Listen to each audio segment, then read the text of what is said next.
Just describe how tricky that surface was, because obviously you guys got off to a great start. So what actually changed it? Yeah, I think it was a combination of bad bowling and obviously a couple of good shots. It was always hard to read the wicket. Obviously, it was undercovers for a couple of days, a lot of rain around. I think credit must go to Frosty for obviously trying to get the wicket in its best possible shape. Again, probably 25 runs short. Yeah, and obviously the better team won today in terms of assessing the conditions on the particular day. So what was it about the surface that made it difficult for batting? Yeah, it was obviously a lot of balls spun. It was a little bit too paced as well. That was the information we're getting from the batters. Even though we got off to a decent start, we had to extend that for a little bit longer. 135 was never going to be enough. All it takes is for one guy to come out in the power play, which Rosso obviously did that, and then the game's done. If it was a 160 sort of total, they could still get off to a flyer, but there's enough time in the game and enough runs to drag it back. Obviously, ends up being a close game, but we're again probably 25 to 30 runs short. Yeah, Wayne, just on that, following up on that, were you surprised by how much the pitch spun? I mean, presumably your team selection says you were. Yes and no. I think obviously throughout this campaign at the Wanderers, it has spun quite a bit. Probably spun more than what we expected, but again, it was undercovers for a period of time, so definitely was always going to play on the slower side, which then means that it'll probably spin more. They also bowled really well. I think Roelof and Eathan's partnership there was obviously crucial. That 8 overs there was, probably the difference in the game. And again, if we had more runs, I think our two leg spinners would have been in the game more. Yeah, I think that's probably what it comes down to. Sure. Well, you guys kind of set the standards throughout the entire tournament, and then maybe just coming up a little bit short in the final. But how, as you look back throughout the tournament, how proud are you of the fact that you guys, maybe not even part of the favourites when people were talking about initially, and really just from the get-go really going? It might have come up a little bit short, but how proud are you of the effort throughout the tournament? Yeah, very, very proud. I think when I stepped into the dressing room on the 2nd of Jan and just looked around, I knew that we had a good bunch of cricketers. But I think as the tournament sort of unfolds, the sort of characters and the human beings, I think that's very, very pleasing to see that. And again, for me, this is probably one of the few games that I've lost and I feel okay, which might sound weird, but we've played really good cricket throughout, and I think this doesn't define who we are as a group. Obviously on the trophy it'll show someone else's name, so that obviously hurts, but I think just what everyone's done, and I think the buy-in from every single member of the squad. There were some guys who didn't play one game, but their attitude, their energy into the group was phenomenal, and I think I only have good things to say about everyone. Where do you see the tournament going from here? I want to say it's going to go up from here, but I think to top this, I think this first year, it's been unbelievable. I think credit goes to every single person who's been involved. I think credit goes to every single player, all the owners of the various teams, and I think we said it earlier. I think this is definitely the biggest day in domestic cricket in South Africa. Eathan, just your experience as it's actually a two-sided question. Just your experience of the tournament in general, being able to mingle with all these great players, just how big learning experience was that? And secondly, a bit of a mixed bag for you in your spell today.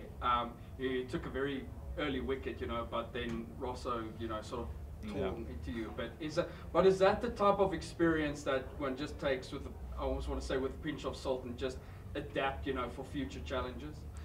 Yeah, I definitely agree. So obviously, it was obviously got better as the game went on, and obviously with the new ball, it was quite nice to bat, and it obviously wasn't my day in that term, in that sense. But overall, in the tournament sense, it's awesome to rub shoulders with guys like Parnell, Salty, and all of those guys who have played international cricket, and also just to see where you are as a youngster in terms of your game and that kind of thing. I think I speak for every youngster in this tournament. It's been pretty cool.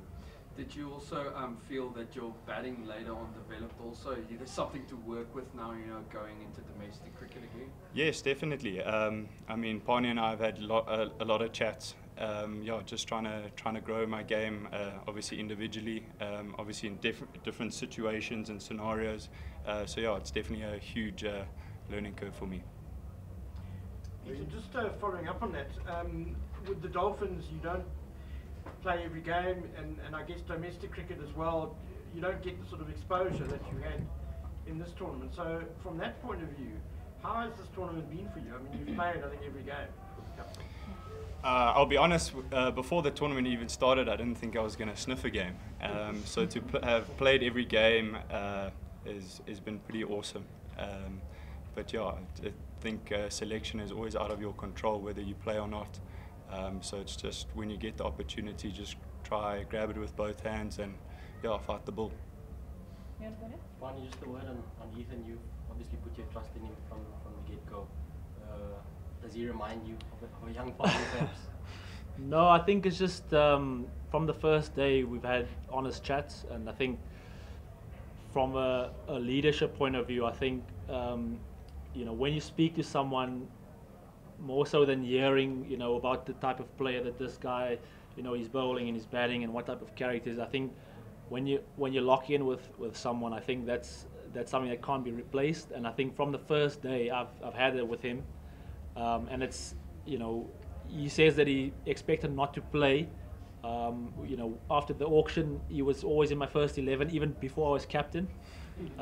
Myself and Fordy, we were in communication, and obviously when I was announced captain, I again still felt like he could play a role. I think he obviously exceeded that expectation. Being a young guy, the ceiling is way up there. But again, just hungry to learn, and I think for any young cricketer, that's one thing that's going to set you apart from other youngs, is being hungry to learn. I think obviously people have got different skill sets, but just the maturity, I guess, in some tough situations. And again, today, you look at the figures, it doesn't look great, but again, that's not going to define him and his season that he's had. I think he's been exceptional throughout.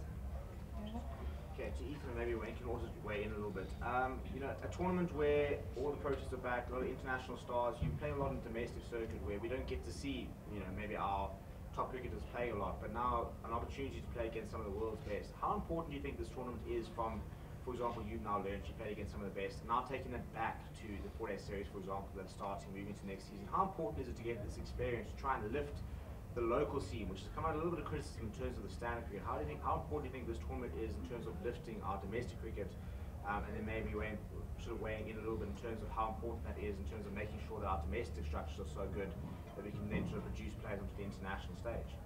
I have to agree with that in a sense of, I think as any youngster coming into this, rubbing shoulders with the best guys and obviously playing against the best guys, you kind of trying to see where your game is at, and obviously you have to step up to the level, otherwise it's not going to work out. So I think that's pretty much what I have to say about it. Obviously, like I said, it was a cool experience, and we'll definitely try pass on the words to any other youngsters that are hungry to get into this tournament. That's all I can say, really. Yeah, just I think obviously guys who got picked here, they'll go back and they'll share their experiences, and I think that's only going to sort of have a domino effect onto the next group of guys who are probably just outside here, to firstly understand what it requires to play in this competition firstly, but then also this is a step closer to international cricket. And I think ultimately when we have a good domestic structure, we have a good Proteas team, and I think that's ultimately the key. I think you look at the IPL, what it's done for Indian cricket.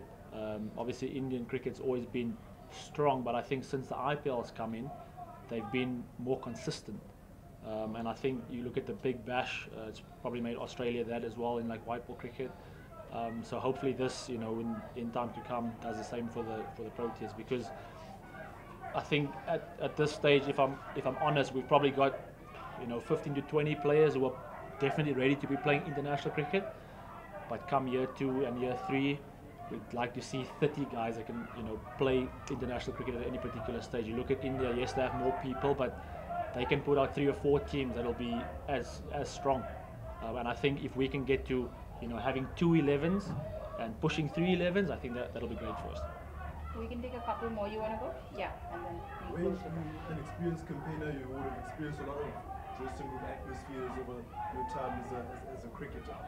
When you come into this particular final as the team that's been on form, do you feel that gave your team a bit more, let's say, weight on their shoulders coming into this particular final? Do you think that added to the pressure for your players out there? No. I think that's the chat we've had. We had a chat before coming here. It was the message was clear. It was just about trusting the process, trusting what we've done throughout the competition. We knew it was going to be a tricky game in terms of unknown conditions. Obviously playing a good side. This was one of the teams that we, as players amongst ourselves, we always spoke about Sunrisers because, yes, on paper they might not have the superstars, but it's a good thing that cricket's not played on paper. So it was just about coming here and just doing the basics well. I think if you look at it, we had good patches, but we also had patches that weren't so good. And again, it's on the day, and I just felt obviously, probably after the power play in our batting towards the 20 over mark, that's probably the difference in the game. What are you going to do with the 17.5 million rand? That's a great question. That I don't know actually, to be honest. Yeah, I think obviously I think it's just great. I think even for players coming in, some guys obviously being picked at the base prices. I think the bonus might probably end up being more than their salary. Yeah. So I think financially, obviously, it's great for players. Again, it's not something that we've really spoken about too much in terms of, hey, listen, if we win here, it's double. If we lose, it's half. But again, just really proud of everyone, and hopefully someone invites me for a coffee, at least. One last pressure. and we'll close, yeah? Okay, we'll take yours and close this. Bonnie, we saw Riley introduced into the tech, and I saw one of the social media videos where he was saying, Bonnie, put me in. Were you tempted at all today? I was, yeah, but then Herman got out. No, I think obviously I've known Riley since age group cricket. I've always known that he can bowl off his. He probably would have been used at some stage. Again, obviously semi-final, there was an opportunity for him with 2 left-handers. Tiana's made the brave call, but we're always looking for ways to stretch ourselves. Obviously, we have our set plans and our set bowlers and stuff like that. Even today as well, Jimmy Neesham was probably one of our consistent bowlers who's bowled 4 overs most of the games. He ended up coming late. It was just a gut feel to get Colin in. Again, it could have worked different. He could have picked up a couple of wickets. Sometimes I just go with what I feel, and it might seem a bit rogue, but ultimately I'm responsible for trying to win the game, and I think I make certain calls kind of on the spot. Most of the time they've worked out. Every now and then they don't, but that's part of the learning curve, and it's also about stretching myself mentally as well.